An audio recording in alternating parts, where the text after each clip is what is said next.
de um diretor municipal, em querer se enriquecer com os manuais de ensino, vão vendendo nas escolas privadas.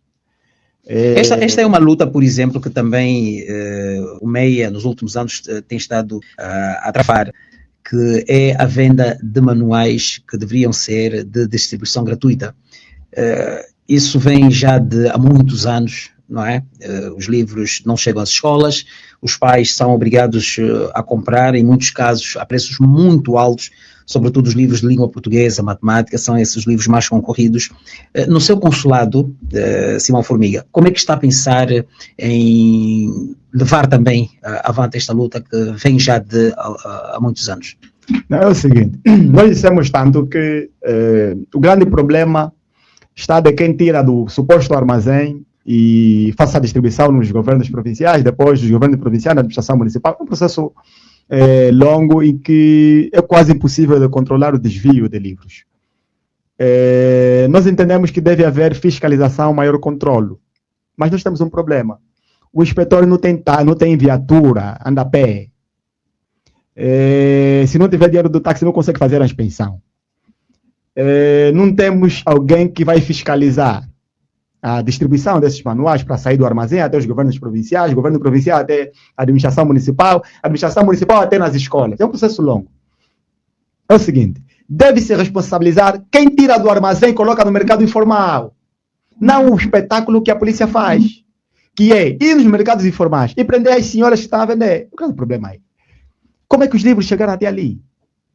Quem tirou do armazém até o mercado informal e colocou no mercado informal, deve-se prender essa pessoa. Porque se prende essa pessoa, se fecha aquele cerco, quer dizer que o livro não chega no mercado informal. Isso, mais uma vez, demonstra que está a querer prender pessoas erradas. Devia se prender quem tira de lá. Nós entendemos da seguinte forma. Quando se faz a retirada desses manuais de ensino, dos armazéns para os governos provinciais, deve ter alguma fiscalização séria. E, sobretudo, os movimentos sociais, movimentos cívicos, movimentos ligados à educação, as associações de estudantes, também podiam servir como algumas instituições que deviam fiscalizar esse processo, né? Para ter alguma transparência nesse sentido. Porque é muito duvidoso saber que ninguém tem a mínima noção de quem tira de lá e me coloca no mercado informal. Se alguém tira, quer dizer que essa pessoa está identificada. O que eu penso é que há impunidade dessas pessoas. Mas há um porém, Pimentel. A educação continua sendo um direito fundamental. Sendo um direito fundamental, consagrado a nível mundial, e todos os países respeitam esse ponto, e digo sempre, exceto Angola e os outros, que não cumprem com aquilo que são os acordos que deviam ser cumpridos, desde os acordos de Dakar, que vem prejudicando as crianças, sobretudo. A não distribuição dos manuais condiciona o processo de ensino e aprendizagem. Um exemplo muito prático, Pimentel. Os exames nacionais são realizados em função do conteúdo que contém no manual de ensino. Você tem, por exemplo, 1 milhão de crianças que nunca tiveram acesso a esse manual. Como é que você vai colocar essa criança a fazer o exame nacional? Não é possível. Não é possível. Qual é a solução imediata? Se querem que se realize um exame nacional, primeiro tem que começar lá. Criem condições para que se faça a distribuição equitativa para todos. Só depois é que devem realizar o exame nacional. Porque se assim o fizerem, muitas crianças não terão nota nem 1, nem 2, nem 3, porque nunca tiveram acesso àquele conteúdo. Simão Formiga, de opinião que os exames nacionais não deveriam começar ainda. Eu entendo que não, porque não se criou condições para se realizar o exame nacional. Ou seja, o conteúdo é dado em função do manual de ensino. Muitas escolas não recebem esses manuais de ensino. Como é que essas crianças vão ser submetidas ao exame nacional? Nós temos escolas que não têm professores, a falta de professores. Se não teve professor de história, como é que você, ou seja, não teve professor de matemática, como é que você vai colocar esse estudante a fazer o exame nacional de matemática? É possível? Não é possível. Deve-se criar primeiro condições para depois você realizar o exame nacional. Se não tem condições, não realiza. Vai acontecer o que aconteceu no ano passado, em que 90% presume-se em 90%, 95% dos estudantes que fizeram o PUNIV, que terminaram o PUNIV, reprovaram. No exame nacional. No exame nacional. Reprovaram. Por que reprovaram? Aí até nem falamos de manual, mas nós estamos a falar do nível de ensino. É um problema que se arrasta, são problemas que vêm já lá de trás. Há problemas, sim. Teve problemas na própria máquina que fez a correção da prova. Ou seja, o Ministério entendeu que deve substituir o professor pela máquina. O professor acompanha o estudante durante o ano letivo. No final do ano, deve ter uma voz, uma opinião sobre esse estudante. Se passa ou não passa. Você não pode limitar a correção por uma máquina e a máquina decidir quem aprova e quem reprova. Enquanto teve o acompanhamento, sabe o que aconteceu, Pimentel? O estudante, o ano letivo inicia em setembro. A pessoa começou a estudar em setembro. Em novembro, infelizmente, Deus o chamou, morreu. No final do ano letivo, aprovou. Houve muitos desses casos, não é? De estudantes falecidos que transitaram de classe. O que terminou o ano, teve notas excelentes e reprovou. Foi um fiasco o exame nacional. Porque não se criou condições. Não criaste condições, não realiza. Cria condições e depois realiza. É isso que nós queremos. E é isso que deve se fazer. Provou-se mais uma vez que a educação em Angola não tem qualidade. Simão Formiga, deixa-me voltar aqui a apelar aos nossos ouvintes, a apelar como quem diz, não é? Aqui a recordar aos nossos ouvintes que é o nosso convidado hoje, o presidente do MEIA, do Movimento dos Estudantes Angolanos, foi eleito em fevereiro deste ano, durante o terceiro congresso, a terceira assembleia, que foi realizada aqui mesmo em Luanda, é aqui o nosso convidado de hoje. Simão Formiga já falou sobre os grandes problemas que o subsistema do ensino primário enfrenta, nomeadamente a falta de carteiras, falta de salas de aulas, falta de condições nos quartos de banho, que infelizmente, segundo a sua constatação, está a criar graves problemas às crianças, sobretudo às meninas. Vamos elevar um bocadinho, elevar também como quem diz, né? Vamos agora passar para o subsistema do ensino secundário, que alberga os estudantes que depois vão para o ensino superior. Qual é a avaliação que faz? Falou há pouco tempo do exame nacional, que afeta sobretudo os alunos de classe de exame, sexta, nona, 12ª ou 13ª classe, conforme a instituição. Como é que vê a preparação dos estudantes? O que é que está a faltar? Como é que, na sua avaliação, os estudantes estão a ser preparados para enfrentar o ensino superior? Eu acho que o problema começa mais uma vez da base. Em Angola, nós temos pessoas que terminam o ensino primário, primeiro ciclo, sem saber o que quer ser, o que quer fazer. O que é que devia acontecer? Devia ter um centro de formação vocacional. De formação não, centro de orientação vocacional. O centro de orientação vocacional devia ser para funcionar da seguinte forma. A partir da sexta classe, o aluno já sabe o que quer ser, já sabe o que quer fazer. Quando entra no ensino primário, no primeiro ciclo, termina o ensino primário para o primeiro ciclo, já com uma orientação vocacional, e percebeu-se que ele quer, e as suas valências, em função das suas valências, para ser, por exemplo, um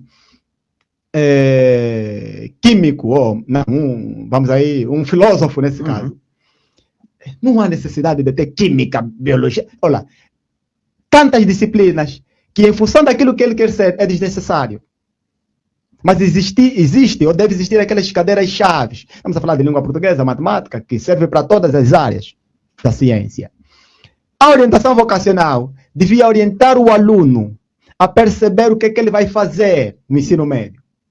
Agora, não é normal que alguém termina o primeiro ensino primário, o primeiro ciclo, quando termina o primeiro ciclo, para o ensino médio não sabe o que quer fazer, não sabe o que quer ser. Quer dizer que a educação falhou, não teve uma orientação vocacional.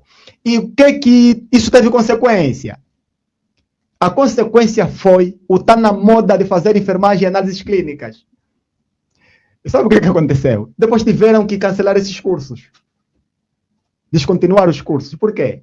Porque todo mundo estava lá e lá. Não tinha uma orientação vocacional. Mas também é um problema do país. Por quê? Há um tempo atrás, dos ministérios que realizavam concurso público, que realizam, é o da educação e da saúde. Os pais pobres, Havia uma espécie de vocação, orientação vocacional de forma indireta, não é? uma salvação. Eu sou pobre, tenho meus filhos. O meu filho, se fazer, por exemplo, fazer mecatrônica, vai passar e vai concorrer em concurso público. Não tem. Os pais já diziam o seguinte: olha, faça enfermagem, vai ter concurso público, vai passar. Nem que não tiver, tem posto médico, vai trabalhar lá. Então, todo mundo, depois começou a fazer enfermagem, análises clínicas. Aquilo ficou abarrotado.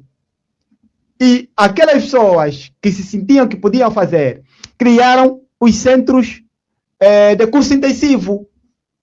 Em 1 ano e 6 meses, você tinha o certificado de quem fez o ensino médio concluído, quem fez o ensino médio. Com a nota da 10ª, 11ª, 12ª, 13ª classe, mas nunca viste aquelas disciplinas. Porque estava na moda, todo mundo quis fazer, não havia uma orientação vocacional aos estudantes. Acha que foi por isso que houve essa medida para suspender os centros de ensino de enfermagem? Não simplesmente por isso. Os hospitais, que são os locais que se faz o estágio, já não tinham espaço para albergar os estudantes como estagiários. Havia uma espécie de sobreformação para as áreas de enfermagem. Certo. Então eles começaram a reparar, e foi o Ministério da Saúde que cancelou. Olha, não temos capacidade... Mas não terá sido por outras razões, como falta de condições dessas próprias escolas para formar os estudantes? As escolas privadas de saúde, algumas que eu já visitei, têm mais condições que as escolas públicas. Condições laboratoriais, tem mais. E eu provei isso, girei em muitos institutos médios de saúde, técnicos de saúde, que têm até mais condições que muitas instituições de ensino superior, que têm o curso de enfermagem e análises clínicas. Isso é um facto. O índice do Sekeli, há um tempo atrás, não tinha microscópio. Funcionava de forma normal.